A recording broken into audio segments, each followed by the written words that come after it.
Yun, hello guys. Ito, nandito kami ngayon sa tabi ng dagat. At ni-record ko itong overnight na pag-beach namin. Dahil kahapon ay nandito na kami at nag-celebrate kami ng uh, kandulig. At dito na rin kami nagpalipas ng gabi dito sa gilid ng dagat. At nakagising ako, yun, nakita ko. Ito ang sitwasyon ng mga kasamaan ko.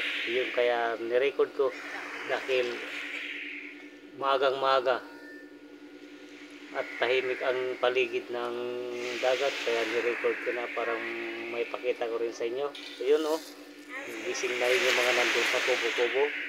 Tapos dito banda, doon sa malayo ni Sumko, yun, wala pa talagang tao na naglakad-lakad dito sa gilid ng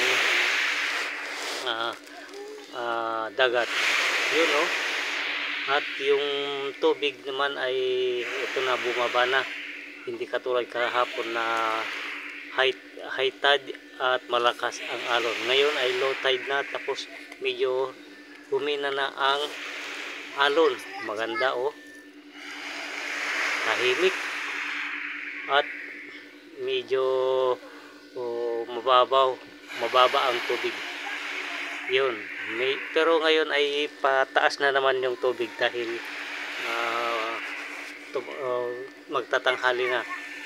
Ayun, ganda talaga, malinaw ang tubig.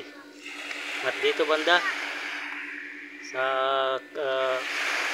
kaliwa, yun, sa may mga bangka na yan, malayo yung mga bangka na yan, kasi nisong ko lang, parang makita ko naman sila, pero talagang malayo talaga.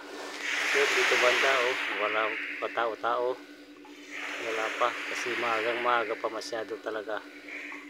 Yun, ang ganda. Kahit isum mo, wala pa talagang tao na makita doon sa malayo. Ayun, ito mga bangka ng mga nandito, mga residente. Yun, no, maraming bangka doon. So ito, pinakita ko sa inyo kung saan kami galing. Thank you very much.